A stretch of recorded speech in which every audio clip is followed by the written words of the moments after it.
Dos clases recibieron pruebas idénticas. La clase A tuvo una puntuación media de 8.6 y una desviación estándar de 0.9. La clase B tuvo un puntaje promedio de 8.4 y un estándar desviación de 0.4. Y nos hacen dos preguntas. ¿Qué clase obtuvo mejores resultados en promedio? ¿Y qué clase tuvo puntajes más consistentes? El promedio es lo mismo que la media, por lo que podemos responder a la primera pregunta de qué clase obtuvo un promedio mejor analizando el puntaje promedio para cada clase. Observe cómo la clase A tuvo un puntaje promedio de 8.6, y la clase B tuvo un puntaje promedio de 8.4. Debido a que la clase A tuvo una media más alta, podemos decir que la clase A obtuvo mejores puntajes en promedio.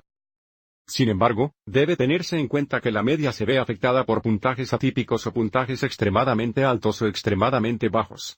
A continuación, se nos pregunta qué clase tuvo puntajes más consistentes. Podemos responder a esta pregunta analizando la desviación estándar. Observe cómo la clase A tenía una desviación estándar de 0.9.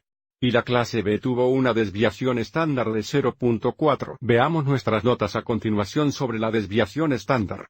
La desviación estándar es una medida de variación basada en la medición de la desviación de cada valor de datos, o es diferente, de la media. La desviación estándar siempre es positiva.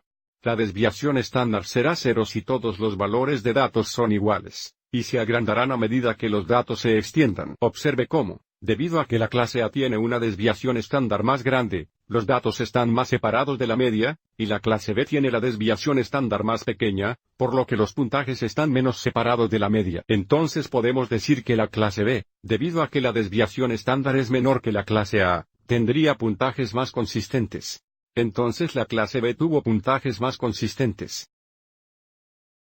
Y nuevamente, como la media, la desviación estándar está altamente influenciada por valores atípicos, lo que significa puntajes muy bajos o puntajes muy altos.